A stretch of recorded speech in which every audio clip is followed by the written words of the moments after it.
بعد كأس العالم 90 الكرة المصرية رجعت، بس رجعت مختلفة. لعيبة راجعة من المونديال، أندية بتعيد حساباتها، احتراف بيبدأ، وجمهور فاكر إن اللي جاي أكيد أحسن.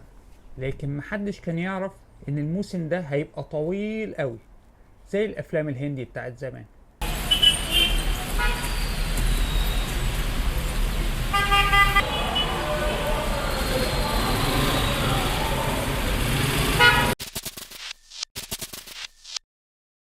أول ظهور للفريق الإسماعيلي موسم 90-91 كان من خلال ماتش ودي لعبه الفريق ضد فريق الأهلي في استاد الإسماعيلية في شهر 7.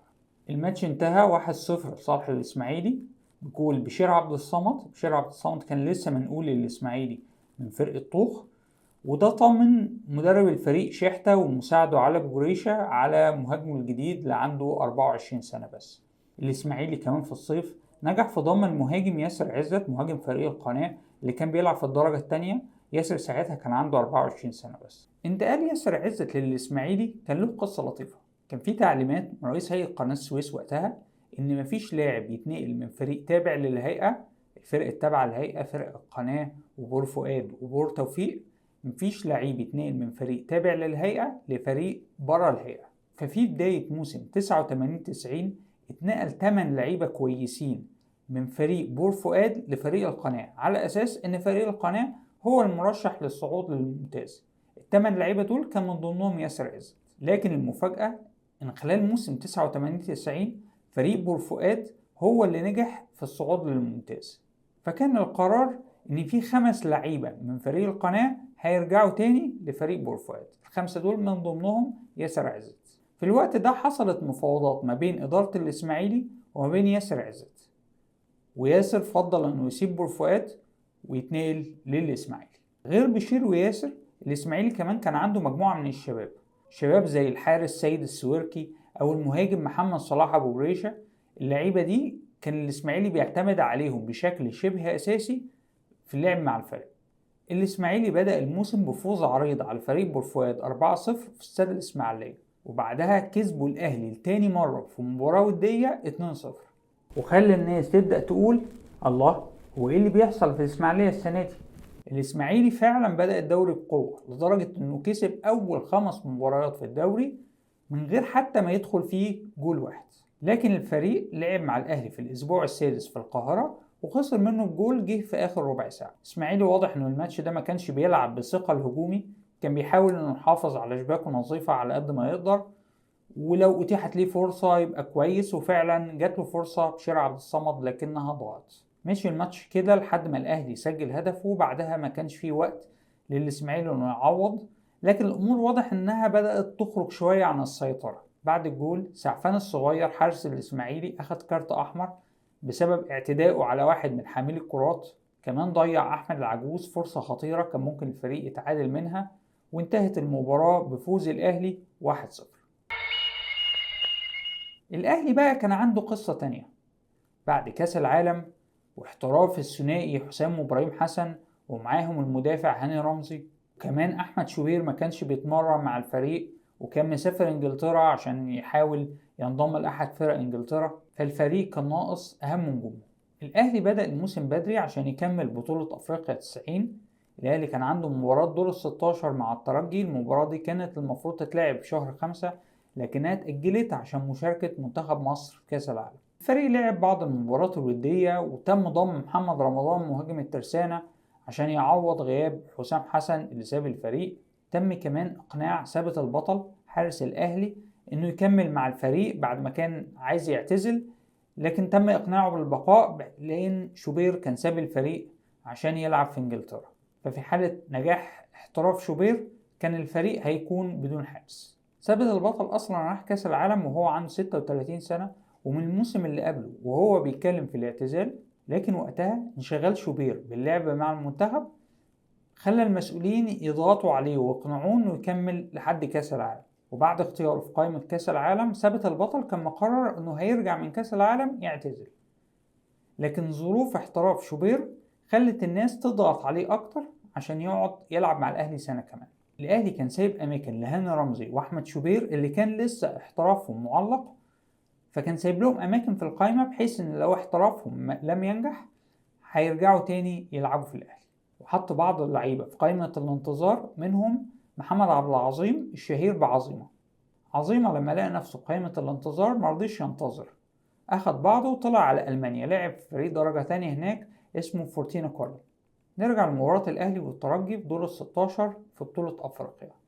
الترجي كان ضم 4 لعيبة جداد من ضمنهم العياد الحمراوي، لكن الاتحاد الأفريقي ما سمحش للعيبة دي إن هم يلعبوا مع الفريق في دور ال16، على أساس إن ده دور ال16 وإن اللعيبة الجداد المقيدين في القائمة من حقهم يلعبوا في بطولة أفريقيا ابتداء من دور ال8، ولأن المباراة دي في دور ال16 فاللعيبة الجداد ما كانش مسموح لهم باللعب. وقتها هاجم الإعلام التونسي مصطفى مراد فهمي سكرتير عام الاتحاد الأفريقي وقتها على أساس إنه مصري وأهلاوي وإنه متعنت مع الترجي في إضافة لعيبته ال4. الأهلي لعب ماتش كويس في استاد المنزه في مباراة الذهاب، ماتش كويس انتهى بالتعادل السلبي، وبكده اتأجل الحسم للمباراة التانية في استاد القاهرة بعدها بأسبوعين. المباراة التانية مشيت زي مباراة الذهاب بالظبط، الكورة أكتر مع صاحب الأرض، لكن صاحب الأرض عاجز على ترجمة سيطرته على الكورة لأهداف. ويحققوا لعب على الأرض. محمد عبد الجليل بيلعب على طول، ياخدها محمد عبد الجليل. محمد عبد الجليل هيصدر واحد جول وبيحطها محمود صالح، علاء عبد الصادق، عادل عبد الرحمن، أمامية طويلة لوحده جول، بيحاول يلعبها برافو. فانتهت المباراة الثانية برضه بالتعادل 0-0، وراح الفريقين لضربات الجزاء. ركلات الترجيح انتهت بفوز الترجي 4-2 بعد صد شكري الواعر حارس الترجي لكورتين من أسامة عرابي وبدر، وخرج الأهلي من بطولة أفريقيا سنة 9. ودي بالمناسبة كانت آخر مباراة لكابتن الترجي طارق دياب اللي أعلن اعتزاله بعد المباراة دي، مكملش مع الترجي باقي البطولة. يمين ثابت، وكده يفوز الترجي ب4-2 بركلات الجزاء الترجيحية ويستمر إلى دور ال4 بطولة. محمود السيس مدرب الأهلي دافع عن الفريق وقال إن الفريق كان مسيطر على الكورة وضيع فرص كتير، وإن الخروج بركلات الترجيح لا يعبر عن سير المباراة. بعد خروج الأهلي من بطولة أفريقيا كان عليه العودة للعب في بطولة الدوري اللي اتلعب منها أول أسبوعين، والأهلي اتأجله فيها أول مباراتين بسبب مشاركته في بطولة أفريقيا. بعد خروج الأهلي من بطولة أفريقيا رجع تاني يلعب في بطولة الدوري كانت أجله فيها أول أسبوعين عشان مشاركته في بطولة أفريقيا، فرجع على الأسبوع الثالث لعب مع فريق السويس في السويس، كسب 2-1 بس الأداء ما كانش جيد. المباراة اللي بعدها كسب المنصورة 6-0 في استاد المقاولين بأداء ممتاز، لكنه في الأسبوع الخامس خسر من المصري 1-2. المباراة دي بعدها محمود السيس مدرب الفريق قدم استقالته، لكن الإدارة رفضت تركه للفريق وقتها. نسيب بقى الأهلي ونروح المحلة.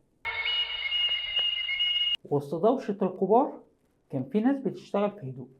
غزل المحلة في الوقت ده كان خسر جهود بعض من اللاعبين، لعيبة زي صبر عيد نجم الفريق العائد من كأس العالم 90، وخالد كرم وأحمد حسن، ال3 راحوا احترفوا في عمان، وكمان المهاجم محمود المشائي اللي راح فريق المصري، والحارس سامي عبود اللي راح المقاولين. لكن مدرب الفريق محمود الشناوي ابتدى يعتمد على مجموعة من الشباب الصغير، شباب زي المدافع عصام حسن أو زي المهاجم خالد عيد اللي حاول إنه يحترف في اليونان لكنه فشل عشان ما اتفقوش على الأمور المادية ورجع تاني يلعب في غزل المحلة. المحلة بدأت الموسم بشكل جيد، الفريق كسب الترسانة والمريخ، وبعدين اتعادل مع المنصورة وخسر من الأولمبي، وفي الأسبوع الخامس لعب مع الأهلي في استاد المحلة. الفريق بادر بالهجوم قدام الأهلي، وحتى لما دخل فيه جول رد الجول بجولين وقدر انه يتقدم 2-1 لولا ان ضياء السيد اتعادل للأهلي عشان تنتهي المباراة 2-2. وأتيح انفراد لخالد عيد في آخر الدقائق، نجح أحمد شوبير انه يصده. بالمناسبة المباراة دي كانت المباراة الأولى لأحمد شوبير بعد عودته من انجلترا وفشل احترافه، بس من خلال المباراة دي فريق المحلة أعلن نفسه فريق قوي ومنافس على الدوري، وإنه فريق صعب قوي يخسر خصوصا على ملعبه. مهما كان الفريق اللي بيلعبه. نروح بقى للزمالك ونشوف اخباره ايه. رجع لعيبة الزمالك الستة اللي كانوا في المونديال: أيمن طاهر وأحمد رمزي وهشام يكن وإسماعيل يوسف وجمال عبد الحميد وأشرف ياسر. الستة دول أول ما رجعوا وقعوا مع إدارة النادي عقود احتراف. كمان النادي ضم حسين عبد اللطيف مدافع المنيا ومصطفى نجم المهاجم الفلسطيني اللي كان بيلعب لفريق الاتحاد السكندري. الفريق سافر البرتغال مع مدربه البرازيلي جواو كارلوس عشان يعمل معسكر إعداد. حسن أبو الفتوح رئيس النادي كان توفى قبل كأس العالم، ففي الصيف كان لازم تتعمل انتخابات عشان ينتخبوا رئيس نادي جديد للزمالك. دخل الانتخابات دي 3 مرشحين: نور الدالي وأحمد عفت وحسن عامر. اللي هينجح هيقعد رئيس النادي سنة واحدة بس لحد سنة 92 لما ينتخبوا مجلس جديد. وانتهت الانتخابات بفوز نور الدالي برئاسة النادي في وقت كان نتائج الفريق فيه غير مستقرة. الفريق خسر أول مباراة ليه قدام فريق المنيا 0-1 وتعادل بعدها مع فريق كروم 0-0، فلا نتائج جيدة ولا الأداء مستقر. وفضل الوضع كده لحد الأسبوع السابع لما الزمالك خسر للمرة التانية من فريق الترسانة 0-1 بجول سجله حمامة. المباراة دي ضيع فيها أشرف قاسم ضربة جزاء في الدقائق الأخيرة عشان يخسر الزمالك لتاني مرة في 7 أسابيع. الحقيقة إن هزيمة الزمالك وقتها ما كانتش مفاجأة. الفريق أصلا كان بيلعب بأداء غير جيد قدام 6 فرق أغلبهم كان من الفرق اللي صعدة جديد للممتاز، فالفريق كان واضح إنه بيلعب بلا روح، خصوصا مع المشاكل في الفريق مع بداية تطبيق الاحتراف وشكوى بعض اللعيبة من عدم المساواة. فلوس اتدفعت وعقود اتوقعت، بس الروح كأنها لسه واقفة في الجمارك ومستنية الإفراج. وبناء على ذلك تم الاستغناء عن خدمات المدرب البرازيلي جواو كارلوس ومعاه جهازه المساعد كله، وتم التعاقد مع محمود أبو رجيلة المدير الفني للفريق على أن يساعده حلمي طولان كمساعد مدرب. وكمان قرر المجلس إيقاف 4 لعيبة: جمال عبد الحميد، إسماعيل يوسف، أحمد رمزي، حمادة عبد اللطيف، لعدم التزامهم في التدريبات وعدم التزامهم بالتعليمات.